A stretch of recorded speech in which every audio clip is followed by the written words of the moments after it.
Hello everyone, welcome to Turkas kitchen. ఈరోజు నేను మీకు చూపించబోయే recipe super tasty pizza. Yeast వాడకుండా కేవలం ఇంట్లో ఉన్న ఇంగ్రీడియంట్స్ తోటే ఈ పిజ్జాని క్షణాల్లో తయారు చేసేసుకోవచ్చు. ఫస్ట్ టైం ట్రై చేసే వాళ్ళు కూడా నేను చెప్పే ఈ చిన్న చిన్న టిప్స్ని ఫాలో అవుతూ చేశారంటే 100% పర్ఫెక్ట్ పిజ్జా అనేది రెడీ చేసేసుకోవచ్చు.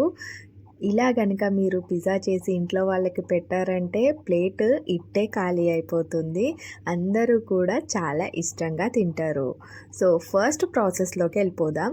దానికోసం ముందుగా ఒక బౌల్ని తీసుకుని అందులోకి 250 గ్రామ్స్ మైదా పిండిని వేసుకోవాలి. ఇక్కడ మైదా ప్లేస్లో మీరు కొంచెం హెల్తీగా కావాలంటే గోధుమ పిట్టిని కూడా వాడచ్చు. అలానే 1 టేబుల్ స్పూన్ షుగర్, రుచికి సరిపడా ఉప్పు, 1 tablespoon baking powder, 1/2 tablespoon baking soda, 1 tablespoon బటర్ని కూడా వేసుకుని వీటన్నిటిని మంచిగా ఒకసారి కలుపుకోవాలి. ఇలా అన్నిటినీ కలుపుకున్న తర్వాత మనం పిండిని గట్టిగా ప్రెస్ చేస్తే ముద్దలాగా అవ్వాలి. నెక్స్ట్ ఇందులోకి పెరుగుని యాడ్ చేసుకోవాలి. 125 ml పెరుగుని, అంటే 1/2 కప్పు వరకు పెరుగుని యాడ్ చేయాలి. సో ఈ పెరుగునంతా కూడా మంచిగా కలుపుకున్న తర్వాత అవసరమైతే కొద్దిగా పైనుంచి నీళ్ళని చిలకరించుకుంటూ పిండిని కలుపుకోవాలి. సెమీ సాఫ్ట్గా పిండిని కలుపుకోవాలి. సో మరీ హార్డ్గా ఉండకూడదు, అలాగని మరీ సాఫ్ట్గా కూడా ఈ పిండి ఉండకూడదు. మనం పిండిని ఎంత మంచిగా సాఫ్ట్గా కలుపుతామో మనకి పిజ్జా బేస్ అనేది అంత సాఫ్ట్గా వస్తుంది. ఇలా పిండిని కలుపుకున్న తర్వాత ఒక 1/2 అవర్ పాటు పక్కకి పెట్టుకోవాలి. ఈలోగా మనం టాపింగ్స్ కావాల్సిన వెజిటేబుల్స్ అలానే చీజ్ని చాప్ చేసుకుని పెట్టుకోవాలి. 1/2 అవర్ తర్వాత పిండి అంతా కూడా ఎయిర్ బబుల్స్ లాగా వస్తుంది. సో అలా పిండిని తీసుకుని ఫ్లోర్ పైన ఇలా నేను వీడియో క్లిప్లో చూపిస్తున్న విధంగా అట్లీస్ట్ 2 మినిట్స్ పాటైనా ఇలా పిండినంతా కూడా కలపాలి. ఇలా కలపడం వల్ల పిజ్జా బేస్ చాలా సాఫ్ట్గా వస్తుంది.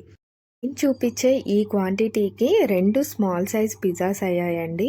సో మీరు ఎక్కువ లేదా తక్కువ చేసుకుంటే ఇంగ్రీడియంట్స్ అన్నీ కూడా అడ్జస్ట్ చేసుకుని వేసుకోండి.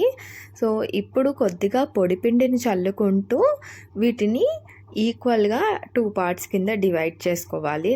మనం చపాతీలని ఎలాగైతే చేస్తామో నేను సేమ్ అలానే చపాతీ కర్రతోటి రోల్ చేస్తున్నాను. మీరు కావాలంటే హ్యాండ్తో కూడా చేయొచ్చు, కాకపోతే అంత పర్ఫెక్ట్గా రాదు. సో నేను ఈజీ వే చూపిస్తున్నాను మీకు. ఇలా కొద్దిగా పైనుంచి పొడిపిండిని చల్లుకుంటూ చపాతీ కర్రతోటి మంచి సాఫ్ట్గా రౌండ్గా మనము రోల్ చేసుకోవాలి. సో కింద బేస్ అనేది మనకి మైదా పిండితో చేస్తున్నాం కాబట్టి కొంచెం తిన్నుగానే ఉండాలి. నేను వీడియో క్లిప్లో చూపిస్తున్న విధంగా ఇంత థిన్గా మనం రోల్ చేసుకోవాలి.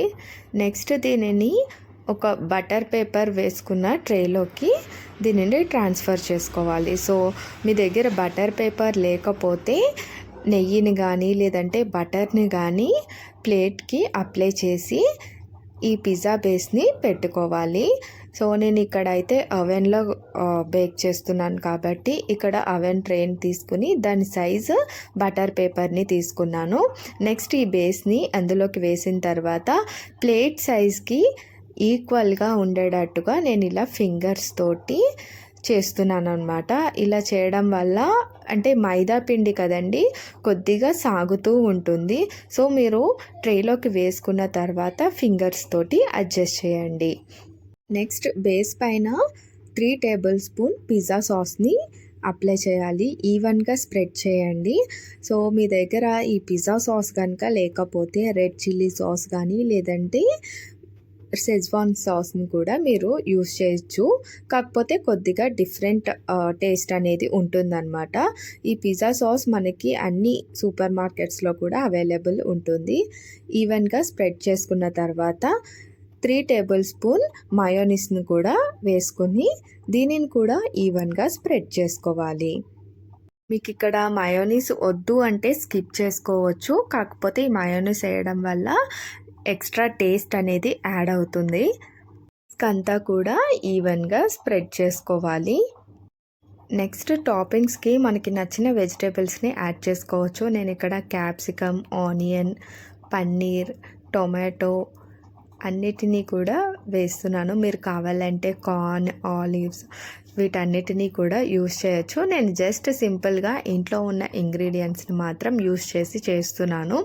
సో పైనుంచి కొద్దిగా వెజిటేబుల్స్ అన్నీ కూడా కవర్ అయ్యేటట్టుగా మనకి మొజరెల్లా చీజ్ అనేది దొరుకుతుంది బయట మార్కెట్లో.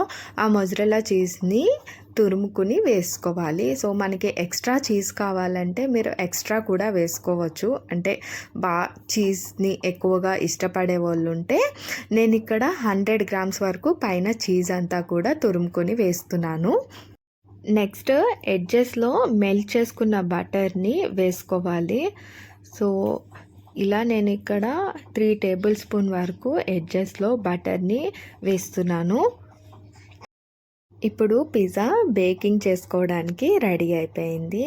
ఫస్ట్ మనము ఓవెన్ని ప్రీహీట్ చేసుకోవాలి.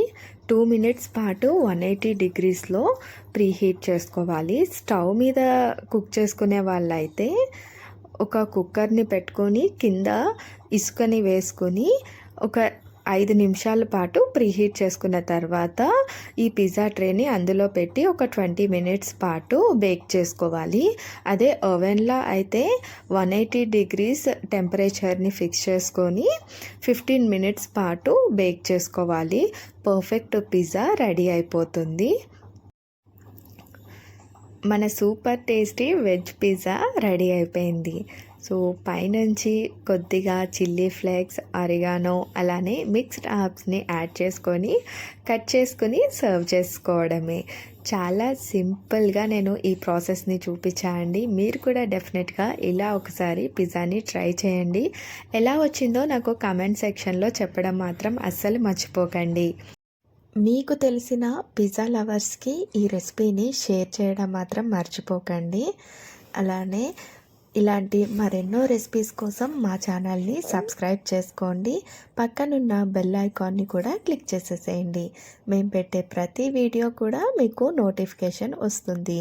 Thank you for watching. See you in the next video. Bye.